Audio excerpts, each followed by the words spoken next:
Hello दोस्तों, welcome back.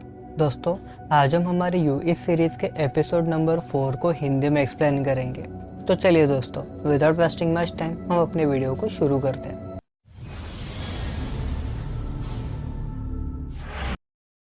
Episode 4 की शुरुआत होती है जो से, जो लव के बेकरी के बेसमेंट में बने केज में गिल के सामने खड़ा होता है। एक्चुअली गिल यहाँ अनकॉन्शियस हालत में पड़ा होता है। यहाँ जो को पता था कि केज का जल्द ही यूज़ होने वाला है, पर इतनी जल्दी होगा ये उसने एक्सपेक्ट नहीं किया था। यहाँ बेसमेंट के केज पर इन्होंने एक बेबी मॉनिटर भी फिट किया होता है, जिसका लाइव फुटेज लव अपने मोबाइल पर घर बैठे देख रही होती है। अब एक फ्लैशबैक में दिखाया जाता है कि एपिसोड 3 के एंडिंग में गिल पर अटैक करने के बाद लव उसे घसीटकर केज में ले आई थी। बैक टू प्रेजेंट गिल को अब होश आता है, जहाँ जो उसे लव के बिहेवियर के लिए सॉरी कहता है एंड हॉस्पिटल में हुई हेनरी की खराब हालत के बारे में बताने लगता है, जिस वजह से लव ने गुस्से में उसे मारा था। पहले तो जो उसे सॉरी बोलकर छोड़ने वाला था, जिससे गिल किसी को कुछ नहीं बताता, पर गिल की बातों से जो कंफर्म्ड हो जाता है कि गिल सबसे पहले पुलिस को ये बात बताएगा, जिसके बाद वो उसे केज में ही बंद करता है। Next day love lunch ready कर रही होती है, तो जो हेनरी को खाना खिला रहा होता है, जहाँ ये दोनों डिसाइड करते हैं कि वो गिल का कोई ऐसा सीक्रेट ढूंढेंगे जिससे वो किसी को कुछ नहीं बता पाएगा। अब सीन शिफ्ट होता है लाइब्रेरी पर, जहाँ जो काम कर रहा होता है। तभी लाइब्रेरियन मैरियन के पास उसका दोस्त डांटे फर्ग्यूसन आता है, जो मैरियन को गिल के एब्सेंटी वाली बात बताता है। एक्चुअली किड्स सेक्शन में आज गिल बच्चों को स्टोरी सुनाने वाला था, और ये बात जो सुन लेता है। तभी वहाँ केकी आती है, जो से मिलकर वहाँ एक पोस्टर चिपकाती है, जो कि होता है नाइटली के सर्च के बारे में।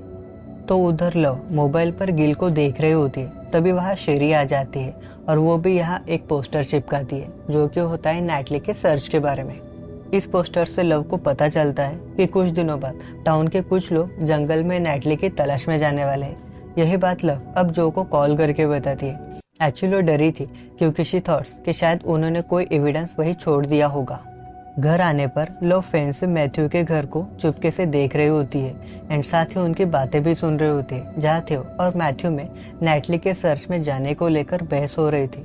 अब लव थियो को आवाज़ देकर उसे समझाती है, तो उधर जो गिल के बारे में नेट पर सर्च करता है और साथ ही उसका फेसबुक चेक करने लगता है, जिसमें वो पूरे 4 घंटे स्पेंड करता है। अभी मैरियन वहाँ आती है एंड एक 100 साल पुरानी बुक पियर जेंट के बारे में पूछती है, जो कि बहुत ही रेयर है एंड फर्स्ट कॉपी है, जो कि जो घर पर ले गया था, जिसे जो एक्सेप्ट भी करता है। एक्चुअली वो बुक $25,000 की होती है एंड मैरियन को लगता है कि जो एक अमीर आदमी है, जो कि बुक्स को बस घर पर रद्दियों की तरह रखता होगा। एक्चुअली मैरियन ऐसा इसीलिए सोच रही होती है क्योंकि लव की फैमिली बहुत अमीर होती है, जिस पर जो मैरियन को बताता है कि वो बचपन से काफ़ी गरीब था, एक बुक स्टोर में काम करता था एंड उसी के बेसमेंट में सोता था, जो कि सही भी था। अब मैरियन उसे सॉरी बोलकर पूछती है कि उसने कोई और तो बुक घर पर नहीं लेके गया है, जिस पर जो उसे मना कर देता है। अब जो बेकरी के बेसमेंट वाले केज के पास जाकर गिल को उसका कोई सीक्रेट बताने को कहता है, जिसके बाद वो उसे छोड़ देंगे। कुछ देर सोचने के बाद गिल फाइनली इसके लिए रेडी हो जाता है। वो बताने लगता है कि उनका चर्च का ग्रुप कुछ दिन पहले वेगस गया था सैंटोस के घर के लिए डोनेशंस जमा करने, क्योंकि उनका घर जल गया था, जहाँ उनके साथ एक शेरिल नाम की लेडी भी थी, जिसे एंजॉय करना था। तो गिल और वो दोनों कैसीनो गए थे और डोनेशंस के $600 वो हार गए थे, जो उन्हें अगले वीक में अपने सेविंग से भरने पड़े थे।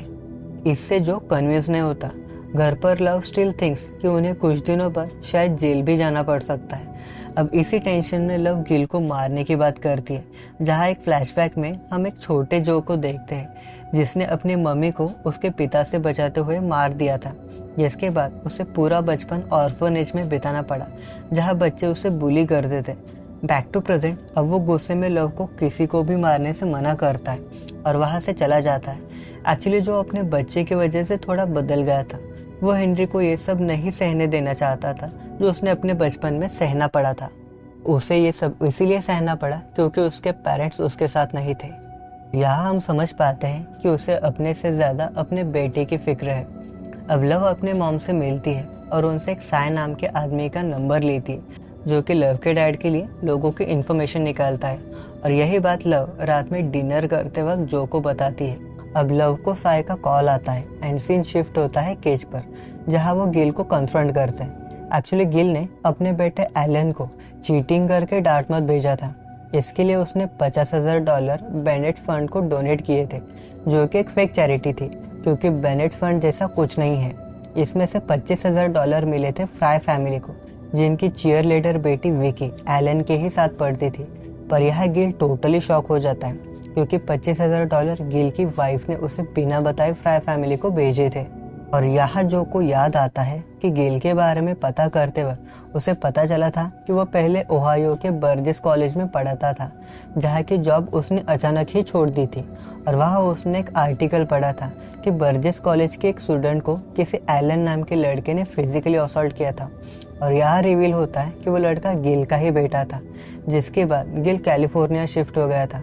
और यहाँ आने पर भी एलन ने अपनी क्लासमेट विकी के साथ वही सब किया, जिसे कवर अप करने के लिए गिल की वाइफ ने उन्हें $25,000 दिए थे। और विकी के साथ वाले इंसिडेंट के बारे में गिल को पता भी नहीं था। घर आने पर जो मोबाइल पर गिल की फुटेज देखता है और दोनों सीधा भागकर वहाँ जाते हैं, क्योंकि गिल ने उसी वक्त गिल्ट में अपने आप को ख़त्म कर दिया था। वहाँ जाने पर उन्हें गिल मरा मिलता है। अब थियो लव को टेक्स्ट करके सर्च शुरू होने की बात बताता है, जिसमें गोल्डबर्ग फैमिली की ओर से लव चली जाती है। पर जाने से पहले वो जो को उसका प्लान बताती है, और यह जो के एक्सप्रेशन देखते ही बनते हैं। उधर लव का सर्च शुरू हो जाता है, जिसे शेरी लीड करती है। सर्च के दौरान लव चुपके से एक एक्स को झाड़ियों में छुपा देती है, जिस पर उन्होंने गिल के फिंगरप्रिंट्स ऑलरेडी लिए होते हैं। यहाँ सर्च के दौरान थियो और शेरी में थोड़ी लड़ाई भी होती है, जिसमें लव शेरी का ही साइड लेती है। उधर जो गिल की बॉडी को उसके घर ले जाकर सीढ़ियों से लटकाता है और साथ ही एक सुसाइड नोट भी छोड़ता है, जिसमें मेंशन होता है कि उसका नैटली के साथ अफेयर था। जब नैटली ने मैथ्यू को छोड़ने से मना किया तो उसने उसे मार दिया, पर अब वो इस गिल्ट के साथ नहीं जी सकता। और ये सब जो इसीलिए कर पाता है क्योंकि सर्च में गिल की पूरी फैमिली गई हुई थी। तो उधर पुलिस को लव ने छुपाया हुआ एक्स मिल जाता है। नेक्स्ट डे पुलिस को गिल की भी लाश मिलती है और सारी न्यूज़ में लव की प्लानिंग वाली न्यूज़ दिखाई जाती है। उधर थियो अपने स्कूल जाने के लिए निकलता है, तो वही शेरी लव को एक फ्लावर्स भेजती है। कल झगड़े में उसका साथ देने के लिए थैंक्स बोलती है। उधर लाइब्रेरी में मैरियन जो को एक डेविड कॉपरफील्ड की एक रेयर बुक देकर उसके साथ फ्लर्ट करते हैं। And we all know how good Joe is at stopping himself from thinking about a woman. And episode 4 यही खत्म हो जाता है। सो आपको एक्सप्लेनेशन कैसा लगा प्लीज़ मुझे कमेंट करके ज़रूर बताएं, जिससे मैं इस सीरीज़ को आपके लिए कंप्लीट कर सकूं। And I am also thinking about कि मैं मेड सीरीज़ को हिंदी में एक्सप्लेन करूं। अगर आपको वो वाला आइडिया भी पसंद आता है तो प्लीज़ मुझे कमेंट करके ज़रूर बताएं, जिससे उस सीरीज़ को भी हम हमारे चैनल पर स्टार्ट कर देंगे। थैंक यू दोस्तों।